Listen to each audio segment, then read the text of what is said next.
পৌষ মাস মানেই পিঠে, তো বাঙালিদের যেরকম পিঠে বানানো সেরকম আমরা চলো বানিয়ে নিই পাটিসাপটা। তো নারকোলের একটা স্টাফিং খেজুরির গুড় দিয়ে একটা বানিয়ে নিলাম, যেটা পুর হিসাবে দেব। তারপর দেখাচ্ছি আমি সব ইনগ্রিডিয়েন্টস যেটা দিয়ে আমি পাটিসাপটাটা বানাবো।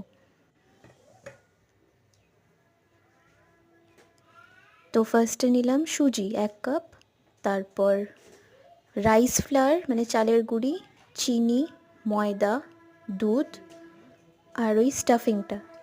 তারপর সবগুলো একসাথে মিলিয়ে নেব। দুধের মধ্যে চিনি, সুজি, তারপরে চালের গুঁড়ি, ময়দা দিয়ে মিক্স করতে থাকবো। বেশি পাতলাও নয়, একদম একদম মানে হালকা ঘন ঘন থাকবে, সেরকম কনসিস্টেন্সি রাখবো। 1 ঘন্টা ধরে এটাকে ভিজিয়ে রাখতে হবে।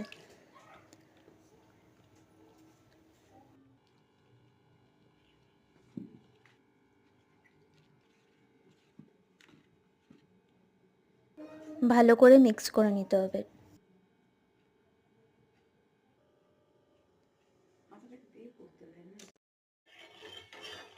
তারপর তাওয়াতে তেল লাগিয়ে নিলাম আর পাটিসাপটার যে কোরটা সেটা বানিয়ে নিচ্ছি।